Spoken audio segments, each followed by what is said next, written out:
Who will succeed the Dalai Lama? In July 2025, the 14th Dalai Lama, Tibet's spiritual leader, turned 90 years old. But while it was a moment of celebration, it also marks a time of deep uncertainty. As he ages, the question of succession looms increasingly large. But it's a decision that's poised to spark a showdown between the Tibetan government-in-exile and the Chinese authorities. A showdown that could not only shape the survival of a unique and centuries-old religious tradition, but also define the very future of Tibet itself. So, what exactly is the issue all about, and why does it matter quite so much? Hello and welcome. My name is James Ker-Lindsay, and here I take an informed look at international relations, conflict and security. Throughout history, some individuals have come to embody the very identity and aspirations of an entire nation. This is especially the case for a people under foreign rule or occupation. Very often, these figures aren't just leaders, they become much more than that. They become living symbols of sovereignty, identity, and even resistance. For Tibet, that figure is the Dalai Lama. For almost 80 years, Tenzin Gyatso, the 14th Dalai Lama, has not only been the spiritual leader of the Tibetan people, he's also become the global face of their quest for self-determination in the face of Chinese control. Over that time, his campaign has seen him establish an international reputation that's even earned him the Nobel Peace Prize. But while his leadership holds a unique place in global politics, it's a position that's now under unprecedented threat. To understand why the question of succession matters quite so much, it's worth taking a short look at the land and people at the heart of this issue. Tibet lies high in the Himalayas, occupying a vast plateau. It covers an area larger than France and Britain combined. Known as the roof of the world, today Tibet is officially designated as the Tibet Autonomous Region, a part of the People's Republic of China. To its west and south lie India, Nepal and Bhutan. Meanwhile, to its north and east lie several Chinese provinces. Its population is estimated at around 3.7 million. The vast majority are ethnic Tibetans, and the dominant religion is Tibetan Buddhism. However, over the past few decades, large numbers of Han Chinese have moved into the region, drawn by government incentives, infrastructure projects and employment opportunities. This has led to growing demographic and cultural tensions. Tibet's history stretches back over a millennium. In the 7th century, it was a powerful empire that rivaled Tang China. Later, it would come under Mongol rule. Over time, Buddhism, which came from neighbouring India, became deeply embedded in Tibetan society. This in turn gave rise to a unique form of monastic governance under especially learned monks known as lamas. The most senior of these was the Dalai Lama.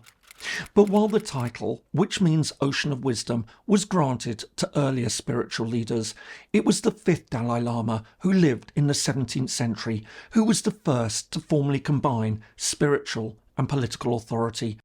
Since then, the Dalai Lama has been both a spiritual leader and the de facto head of state. Crucially, and in line with Buddhist teachings about the rebirth of the soul, when a Dalai Lama dies, Tibetan monks traditionally search for his reincarnation. This process, which is guided by visions, signs and consultations with other High Lamas, has created a system of reincarnated leadership that's unique in world politics. And it's this role and the system of selection that now faces its most serious challenge in centuries. To understand why, we first need to take a look at China's role in Tibet. While Tibet has long maintained a distinct cultural and even political identity, it's always maintained a close relationship with China. In the 18th century, the Qing dynasty exerted increasing influence over Tibet, appointing imperial representatives and providing military protection. Yet, despite this, Tibet retained substantial autonomy, managing its internal affairs and religious institutions independently.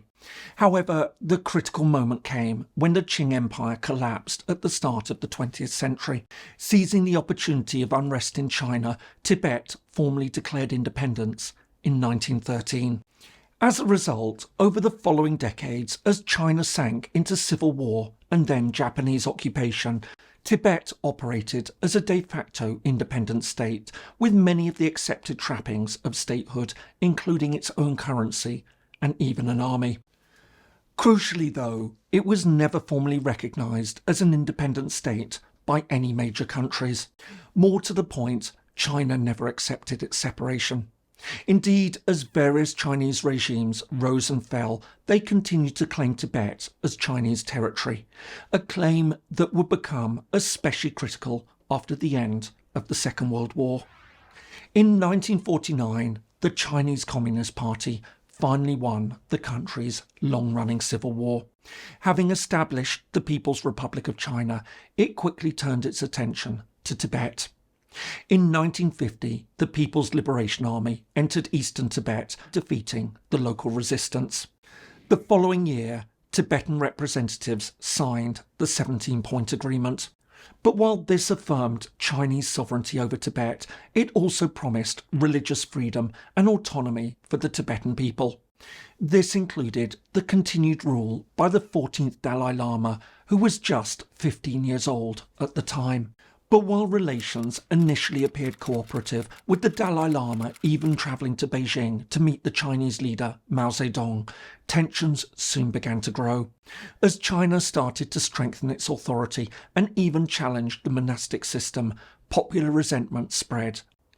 This would all come to a head in March 1959, when protests erupted in Lhasa, which soon became a full-scale uprising. In response, Chinese military forces launched a brutal crackdown that led to the deaths of thousands. Fearing for his life, the Dalai Lama fled across the Himalayas to neighbouring India, where he was granted political asylum. Along with tens of thousands of his followers, he now established a government in exile in the town of Dharamshala. I hope you're finding this useful. If so, please do give it a like and perhaps subscribe to the channel if you haven't already. It all really helps. Thanks so much. And now, back to the video. As one might imagine, the uprising and exile marked a crucial turning point for Tibet. With its spiritual and political leader now in exile, China began to strengthen its control. Taking charge of the political administration, it also clamped down on religious activity. This was particularly evident during the Cultural Revolution, which lasted from the mid-1960s to the mid-1970s. At the same time as thousands of monks were jailed and even executed, monasteries were destroyed, religious schools closed, and ancient texts burned. Since then, Beijing has ruled Tibet with a firm hand.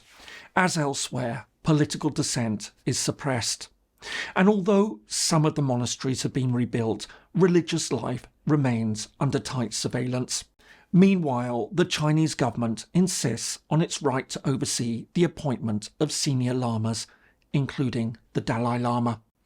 And it's this that's led to the most significant example of China's interference in Tibetan religious tradition, and one that has a direct bearing on the current situation. In 1995, the Dalai Lama named a young boy as the reincarnation of the Panchen Lama.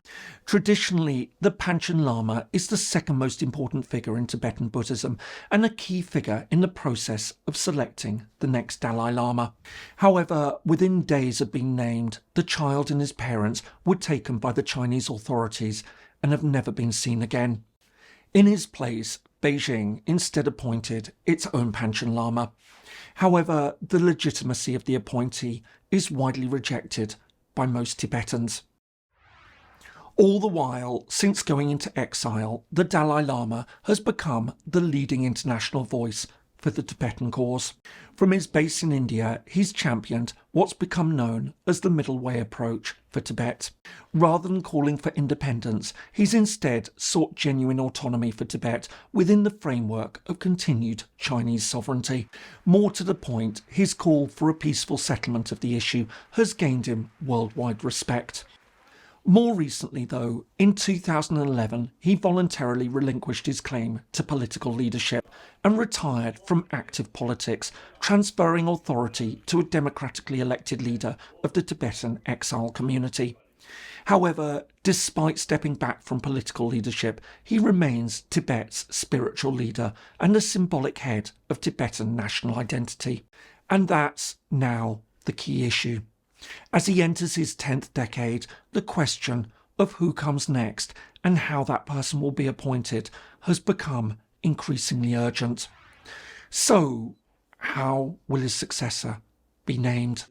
First and foremost, it's important to note that the Dalai Lama has made it clear that the institution will continue after his death. However, given the fate of the Panchen Lama, he's also said that his successor will be born in exile.